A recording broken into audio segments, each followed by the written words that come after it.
Olá, está começando mais um programa Arte de Viver e hoje eu entrevisto o médico reumatologista Dr. João Perchiavalli Filho sobre espondilite anquilosante. Tudo bom, Dr. Perchiavalli? Tudo bem. Prazer ter você aqui para falar de uma coisa que parece um palavrão, né? Parece. Mas o que é isso aí? Foi eu recebi um e-mail de um telespectador dizendo que ele tem esta doença e pedindo este programa. O que é a espondilite? Então, a espondilite anquilosante é uma doença inflamatória crônica de causa desconhecida que acomete a coluna vertebral, por isso espôndilo, né? E que leva o doente, pode levar o doente à perda total de movimento, de flexibilidade de coluna.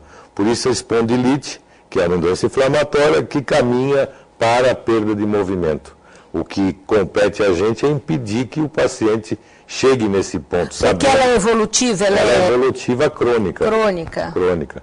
E acomete, assim, 5 homens para uma mulher. A gente, há décadas passadas, tinha ainda uma noção epidemiológica de 10 homens para uma mulher. E ao longo do tempo, os recursos de imagem, de raio-x, de imagens de ressonância, começaram a mostrar muito mais casos em mulheres. Agora, começa com que idade? Pode começar? Habitualmente, a segunda e terceira década. Na segunda década é o início, quer dizer, o paciente jovem, né? Com extremamente certeza. jovem. E me diga uma coisa, por que ela ocorre? Então, ninguém sabe o porquê da ocorrência, porque a causa é desconhecida. O que nós sabemos, e é importante a gente demonstrar, é que a espondilite é uma doença de todas essas que a gente está vendo no monitor, é uma doença, a maior doença considerada como espondiloartropatia, ou seja, doença que acomete coluna e articulações periféricas, que fogem da coluna.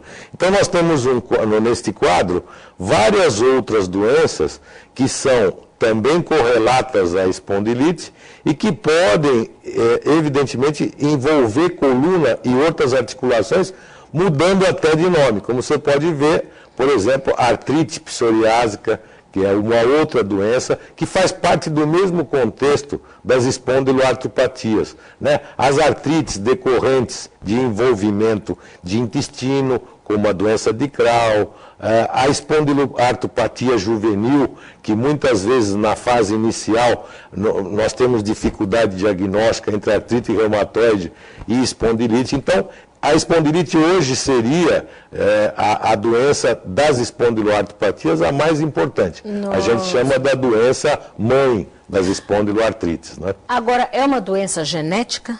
Ela tem uma forte predisposição genética.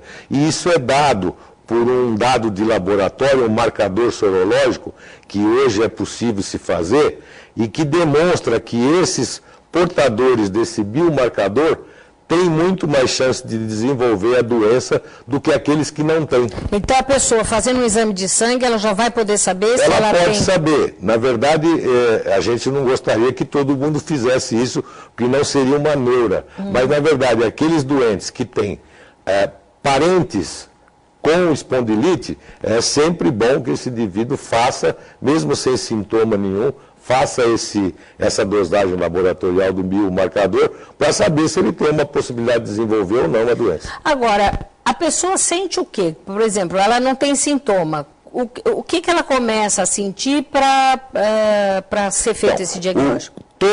Todo jovem que de segunda década que começa a ter uma dor lombar, e vocês vão de concordar comigo que a dor lombar, a lombalgia, a dor nas costas é um dos sintomas mais comuns no mundo inteiro, todo mundo tem, né? A dor lombar em jovem, ela tem que ser caracterizada com muita precisão, porque você tem uma dor inflamatória. Como é que é essa dor inflamatória? O indivíduo, ele, ao invés de deitar e melhorar a dor, ele deita e ele acorda no meio da noite pela dor. Essa é a lombalgia ou a dor nas costas de característica inflamatória.